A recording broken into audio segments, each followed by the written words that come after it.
علیکم عزیز طلباء و طالبات، ناظرین و سامعین، آج ہم فیض احمد فیض کے مجموعہ کلام دست تہ سنگ کے متعلق معلومات حاصل کریں گے۔ فیض جہاں گرد ان کی فکر و تخیل جہاں پیما اور شہرت جہاں گیر ہے، ان کا نام سرحدوں، زبانوں، قوموں، نظریوں اور عقیدوں کی ساری حدوں کو پار کر کے ہمہ گیر مقبولیت کی زندہ علامت بن چکا ہے۔ ان کا شمار ان چند ناموں میں سے ہے جن کے سہارے جدید اردو شاعری نے بین الاقوامی شناخت حاصل کی ہے۔ یہی وہ نام ہے جو گزشتہ 40 سال سے ان کو دل کو چھو لینے والے انقلابی نغموں، حسن و عشق کے مدھر گیتوں اور ظالمانہ طاقتوں کے خلاف احتجاجی ترانوں سے پہچانا جاتا ہے، جو اپنے عہد کی انسانیت اور اس کے ضمیر کی مؤثر آواز ہے۔ فیض کے اکثر قارئین سوچتے رہ جاتے ہیں کہ ان کی شاعری میں یہ تب و تاب، فکر و آفاقیت اور لہجے میں استقامت کہاں سے آئی۔ فیض کی اس انفرادیت کے بہت سے سرچشمے ہیں اور اس میں کوئی شک نہیں۔ اس کی اصل و بنیاد کردار و عمل اور احساس و اظہار کی کامل مطابقت ہے، جو اردو کے بہت کم شاعروں کو نصیب ہوئی۔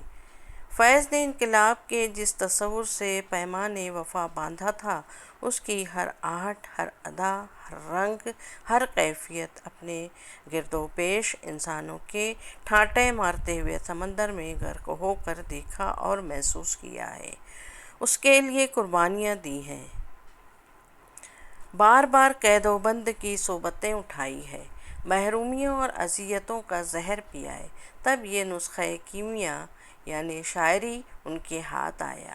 ان کی شاعری میں غنائیت اور رجائیت کے جو عناصر ہر دور میں نمایاں رہے ہیں، خوابوں اور حقیقتوں، امیدوں اور شکستوں کی چشمک نے ان کی شاعری میں تہداری پیدا کی ہے۔ یہ چیزیں ان کی شاعری کے چوتھے مجموعے میں نمایاں نظر آتی ہیں۔ دست تہ سنگ کی ترکیب انہوں نے غالب سے لی ہے۔ یہ مجموعہ 1964 میں شائع ہوا۔ یہ بھی ان کی دور اسیری میں قریب قریب بام تکمیل کو پہنچا۔ زندہ کی خوشبو اس مجموعے کو بھی معطر کیے ہوئی ہے۔ قدرت نے فیض کو ان کے اوائل عمری میں ہی نئی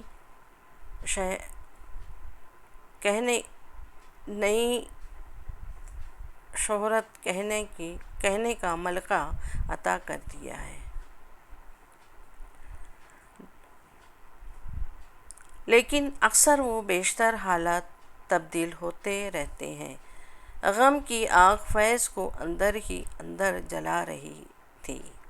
فطرت نے جو غنائی شاعری عطا کی تھی، وہ اب اشتراکیت سے بدلتی جا رہی تھی۔ اپنے وطن میں روسی طرز کا نظام قائم کرنے کی کوشش میں فیض نے قید و بند کی صحبتوں میں گرفتار ہونا پڑا۔ اس قید و بند سے یہ فائدہ ضرور ہوا کہ فیض کو زندہ میں شعر کہنے کا خوب موقع ملا اور اس طرح 3 مجموعے اردو ادب کے ہاتھ آئے: دست صبا، زندہ نامہ اور دست تہ سنگ۔ اس مجموعے میں 8 نظمیں، 12 غزلیں، 5 قطعات اور 1 حمد ہے۔ دست تہ سنگ آمدہ شورش زنجیر، بسم اللہ، آج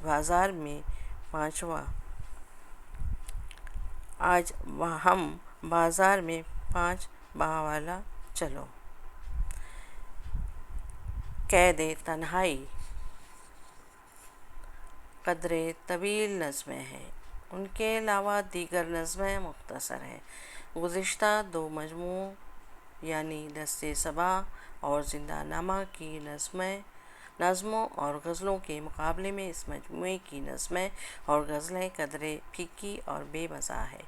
شاید یہ عمر کا تقاضا ہوگا یا اب ان کے سوچنے کا انداز کسی قدر بدل گیا ہوگا۔ کتاب کی آغاز میں فیض کی 2 تقریریں شامل ہیں: جو انہوں نے ماسکو میں بین الاقوامی لینین عام کی پرشکوہ تقریب کے موقع پر اردو زبان میں کی تھی۔ اس کے بعد فیض نے اپنے قلم سے اپنی بیتی لکھی ہے، جس کا عنوان فیض از فیض ہے، شامل کتاب ہے۔ اس طریقے سے مختصر سا فیض احمد فیض کا مجموعہ کلام دست تہ سنگ کا اختتام ہوتا ہے۔